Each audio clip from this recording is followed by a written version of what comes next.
Extraordinary cinema highlight. ఇక మొత్తం హనుమాన్ అనే టైటిలే highlight. First of all visuals ఇవన్నీ. మీరు స్టోరీ ఎందుకన్నా చూడాలి సినిమా. Excellent cinema, excellent. ఈ బడ్జెట్ లో ఇంత క్వాలిటీ అవుట్పుట్ ఇవ్వడము అసలు ప్రశాంత్ వర్మ కుడోస్ టు.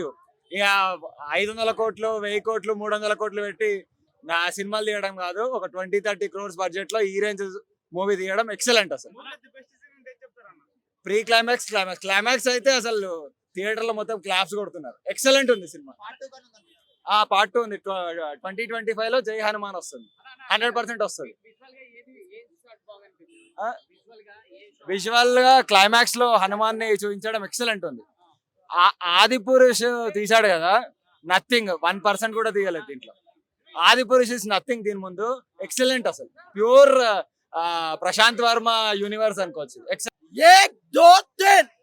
జై హనుమాన్, జై శ్రీరామ్ అన్న. నాకు రవితేజ గారి వాయిస్ చాలా బాగా నచ్చింది అన్న. లాస్ట్ 10 minutes గూస్ బంప్స్ వస్తుంటే 2025 మళ్ళీ పార్ట్ 2 ఉన్న సినిమా. నిజంగా అన్న ఎక్స్పెక్ట్ చేయలేదు పార్ట్ 2 ఉంటుందని. ఓన్లీ పార్ట్ 1 అనే అనుకున్నా నేను.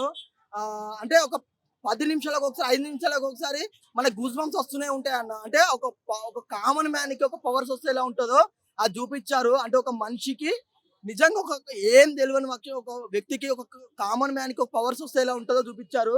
నిజంగా గూస్ బంప్స్ వచ్చేసినాయి. గిడసిన క్యారెక్టర్ కానీ తేజ గారు అయితే అసలు నెక్స్ట్ లెవెల్ చేశారు. ప్రశాంత్ వర్మ డైరెక్షన్ సూపర్ ఉందన్న. అసలు ఆల్రెడీ ఇంతకుముందు చూసినాం మనము. నేను చెప్తున్నా ఈ సినిమా ఇచ్చి పడేస్తుంది అన్న. Spider man, bat man, Git man ఏం లేదు. ఓన్లీ హనుమాన్ హనుమాన్ హనుమాన్ జై శ్రీరామ్. సెట్ అయిందన్న. చాలా బాగుంది సినిమా అన్న. 5కి 5 ఇస్తా అన్న.